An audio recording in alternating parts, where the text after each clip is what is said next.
আমাদের নতুন বউয়ের যে সুন্দর চুল, অবাক হয়ে সবাই তাকিয়ে দেখে। তাকাবে না তো কি, এমন ঘন কালো চুল আজকাল আর কজনের মাথাতে দেখা যায়। ছোট ভাইয়ের পছন্দ আছে বলতে হয় মা। সত্যি বলতে আমারও আগে এমন চুল ছিল, এখন তো সব চুল পড়ে একদম একাকার। মিথ্যা বলো না তো মা, সে ছোটবেলা থেকে তোমার মাথায় যে কটা চুল দেখে এসেছি এখনো সে কটাই আছে। তোমার মাথায় এমন ঘন কালো চুল থাকলে তো অমন চুল আমারও থাকার কথা। আমার থেকে কি তুই বেশি জানিস? তুই হওয়ার পর থেকেই আমার মাথার সব চুল ঝরে গেছে।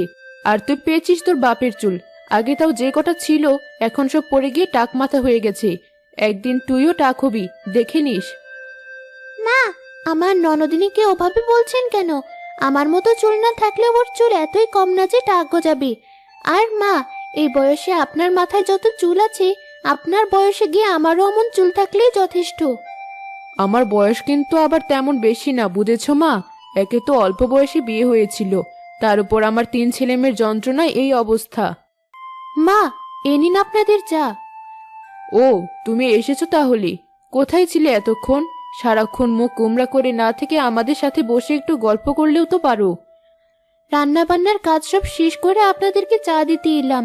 আমিও যদি আপনাদের সাথে গল্প করতে বসে যেতাম তাহলে কাজগুলো কে করতো? না মানে, চায়ে কি চিনি দাওনি? এত পানসি লাগছে কেন? যাও, আমার কাপে আরো চিনি ঢেলে নিয়ে এসো। আচ্ছা মা। তবে আমাদের মধ্যে সব থেকে কম চুল হলো ভাবির। আর বলিস না, প্রথমে তোর ভাবের মাথা দেখে তো আমি টেকই ভেবেছিলাম, পরে দেখি যে না, পাতলা পাতলা কটা চুল আছে তাও। তবে এ কটা চুল পড়তে আর বেশি সময় লাগবে না, বছরখানেক গড়ালেই দেখবি শেষ। এই নিন মা আপনার চা। ভাবি, ভাইয়াকে কি দেখে বলিয়েছ বলো তো? যেখানে ছোট ভাবি দেখতে এত সুন্দর, চুলগুলোও সেই, সেখানে তোমার কিছু না থাকতেও বড় ভাইকে হাত করে নিলে। কোনো জাদুমন্ত্র করেছ নাকি? আরে, তোর বড় ভাই অনেক আগে থেকেই বোকা। তোর বড় ভাবিকে দেখে হয়তো মনে মায়া লেগেছে, তাই এই বাড়ির বউ করে এনেছে। কিন্তু তোর ছোট ভাই আবার যথেষ্ট চালাক, দেখে শুনেই বাড়ির জন্য একদম যোগ্য বউ নিয়ে এসেছে। মা, আপনি আমার অতিরিক্ত প্রশংসা করেন। যা সত্যি তাই বলেছি, খামোখা লজ্জা পাচ্ছ কেন? ধরো বড় বৌমা, চায়ের কাপগুলো রেখে এসো। জি আচ্ছা।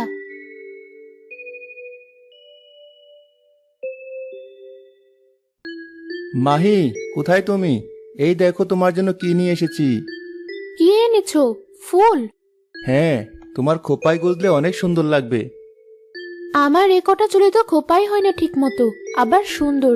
ছোট বউয়ের মাথায় অনেক চুল, অনেক বড় খোপা হয় ওর। ওর খোপায় ফুলগুলো গুছলে অনেক সুন্দর লাগবে। আমার কাছে তো তোমার খোপায় বেশি সুন্দর লাগে। আচ্ছা, আমাকে একটা কথা সত্যি করে বলবে? কি কথা? তুমি কি আমার উপর দয়া করে আমাকে বিয়ে করেছো? তুমি এটা কিভাবে ভাবতে পারলে মাহি? মা বলল। মা তো কত কিছুই বলে, তুমি আমার কথা বিশ্বাস না করে মার কথায় বিশ্বাস করছো? তুমি অনেক ভালো আর গুণবতী এক মেয়ে, তাই তোমাকে আমার ভালো লেগেছে, তাই আমি তোমাকে আমার ঘরের বউ করে এনেছি। আচ্ছা বাদ দাও ওসব কথা। ছোট বউকে দেখে ভালোই মনে হলো। কাল ওকে গিয়ে জিজ্ঞেস করব কিভাবে ওর চুলের যত্ন নেই। ওর পরামর্শ শুনে আমার চুলগুলো যদি একটু সুন্দর হয়। আচ্ছা, আমার খুব ক্লান্ত লাগছে, আমি ঘুমোতে গেলাম।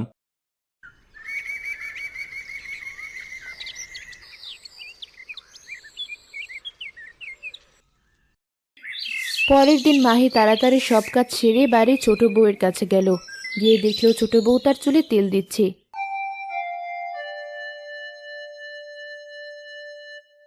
কি তেল দাও তুমি? তেলের ঘ্রাণটা তো বেশ সুন্দর। নামটা বলা যাবে? এটা বাজারে যেমন তেমন তেল নয়, আমার বাড়ি থেকে বানিয়ে এনেছি এই তেল। অনেক গোপন আর দামি দামি জিনিস আছে এই তেলে, চাইলেও কাউকে দিতে পারবো না এই তেল। আমি না হয় তোমাকে তেলের মূল্য দিয়ে দিলাম। না, আমার তেল আমি কাউকে দিই না। আমার চিরুনি, শ্যাম্পু সব আলাদা, আমি ওসব কাউকে ধরতে দেই না। ও, আমি আরো ভাবলাম তোমার কাছ থেকে শুনে আমার চুলগুলো সুন্দর বানাবো। কোনো লাভ হবে না, খামোখা আপনার আর আমার সময় নষ্ট করে কোনো লাভ নেই। মাহি, মিতুকে নিয়ে একটু বাইরে থেকে ঘুরে এসো, ওরও একটু বাইরে ঘোরা হলো। আর এই গ্রামের যারা ওকে দেখেনি তারা ওর রূপ দেখুক।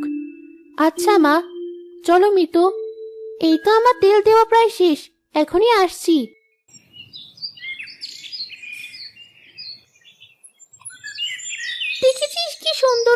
নতুন বউ?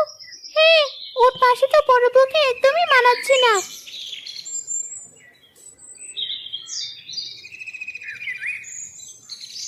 ভাবি, আপনি আমার পাশাপাশি না হেঁটে একটু পিছনে হাঁটুন। আমাদের দুজনকে একসাথে একদমই মানাচ্ছি না। ঠিক আছে।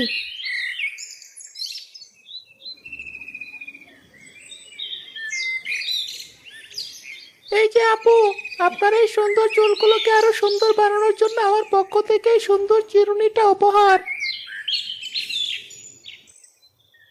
এই পিচ্চি ছেলে, আমার এই সুন্দর চুলগুলো তোমার এই সস্তা চিরুনি দিয়ে আঁচড়ে নষ্ট করবো ভেবেছো? আমি আমার নিম কাঠের চিরুনি ছাড়া অন্য কোনো চিরুনি দিয়ে চুল আঁচড়াই না। কেন তোমার এই চিরুনি? বাইরের রূপ দেখে এত মূল্যবান একটা চিরুনি সস্তা বলে ফেলে দিলেন। অবশ্যই আমারই ভুল। এই চিরুনিটা আমার মায়ের ছিল।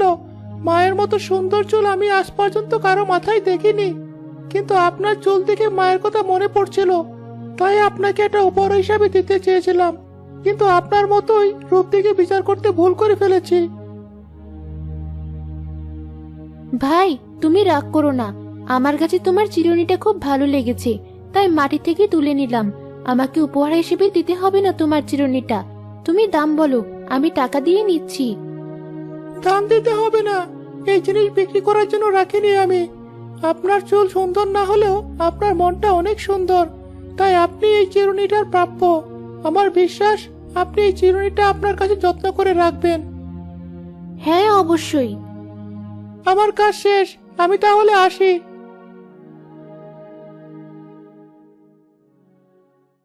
সামান্য এক চিরুনি নিয়ে এত কথা?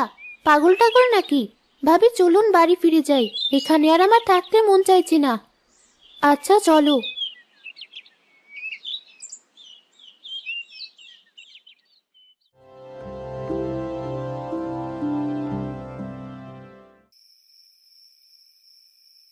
চিরুনিটা দেখতে তো বেশ সুন্দর।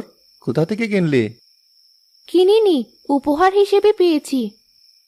তোমাকে আবার এত সুন্দর উপহার কে দেওয়া শুরু করলো? এখন কি তোমাকে আমার কড়া নজরদারিতে রাখতে হবে? কি যে বলো! ছোট এক ছেলে রাস্তায় ফেরি করে জিনিস বিক্রি করছিল। মিতুর চুলগুলো দেখে ওর খুব পছন্দ হয় বলেই চিরুনিটা ওকে উপহার হিসেবে দেয়। কিন্তু মিতু চিরুনিটা নিতে মানা করায় ছেলেটা পরে আমাকেই এই চিরুনিটা উপহার হিসেবে দিয়ে দেয়। যাক, তোমারই লাভ হয়েছে। তা এখন এই চিরুনি দিয়ে কি করবে? চিরুনি দিয়ে মানুষ কি করে? চুল আঁচড়ায়। আমিও চুল আঁচড়িয়ে এখন ঘুমাবো।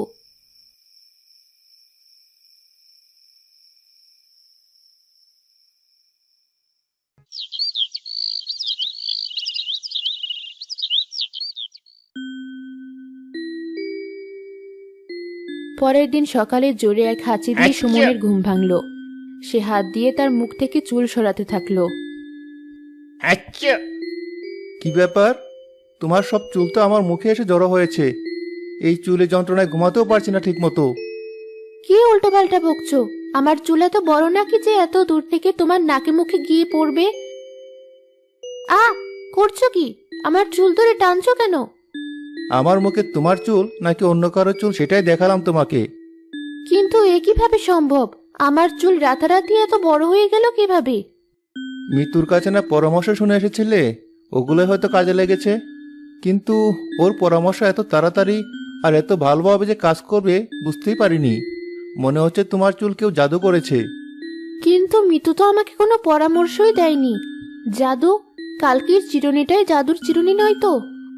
বুঝেছি, তোমার ঘুম কম হয়েছে বলে আবল তাবল বকা শুরু করেছো। আর একটু ঘুমাও, দেখবে সব ঠিক হয়ে গেছে। তাহলে ঘুমাই আর একটু। বড় বৌমা, কোথায় তুমি? এখনো ঘুম থেকে ওঠোনি? এই তো মা, উঠে পড়েছি। ব্যাপার কি, আজ এত দেরি যে? মাথায় কি আলগা চুল লাগিয়েছো? দেখি তো। মা, কি করছেন? এ তো দেখছি সত্যিকারের চুল। এক রাতে তোমার চুল এত বড় হয়ে গেল কিভাবে? জানি না মা, সবই উপরওয়ালার ইচ্ছা। আমি যাই, নাস্তা বানাই গিয়ে। দিন দিন মাহির চুল আরো সুন্দর ও ঘন হয়ে উঠল।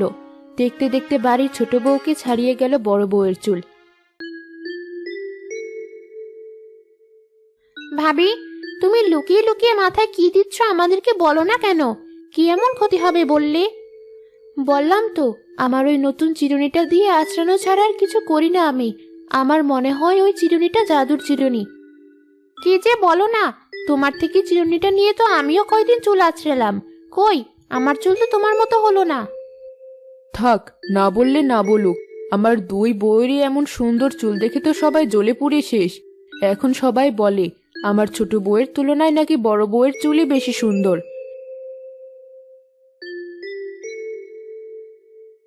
কি হলো? ছোট ভাবি অমন হুট করে উঠে কোথায় চলে গেল?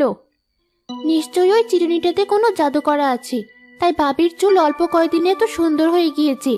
ছেলেটা তো আর শুধু শুধুই চিরুনি নিয়ে এত হাউকাউ মাচায়নি। আমিও ওই চিরুনি দিয়ে আজ থেকে চুল আঁচড়ে আমার চুল আরো সুন্দর বানাবো। মিতু প্রতিদিন রাতে লুকিয়ে লুকিয়ে মাহির ঘর থেকে জাদুর চিরুনিটা নিয়ে কদিন চুল আঁচড়ানোর পর দেখলো তার চুল আরো উল্টো ঝরা শুরু করেছে। তাই সে রেগে মেগে চিরুনিটা ফেলে দেওয়ার পর দিন দেখলো চিরুনিটা তার আগের জায়গাতেই আছে। না, চিরুনিটা আসলেই জাদুর চিরুনি। আজ রাতেই আমি চিরুনিটা পরাবো।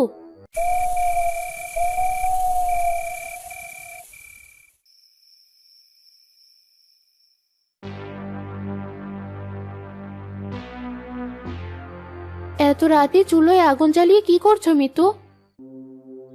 না মানে, আমি জানি তুমি চিরুনিটা পোড়ানোর চেষ্টা করছো, কোনো লাভ নেই।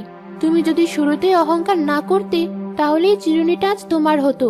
আমার কাছ থেকে প্রতিদিন লুকিয়ে চিরুনিটা ব্যবহার করতে হতো না তোমাকে। তার মানে আপনি সব জানতেন? হ্যাঁ, আর আমার চুল দেখে হিংসা করে তোমার চুল পড়ার পরও যদি চিরুনিটা ব্যবহার না করতে তাহলে তোমার এতগুলো চুলও হারাতে হতো না। দাও, আমার চিরুনি আমাকে ফেরত দাও।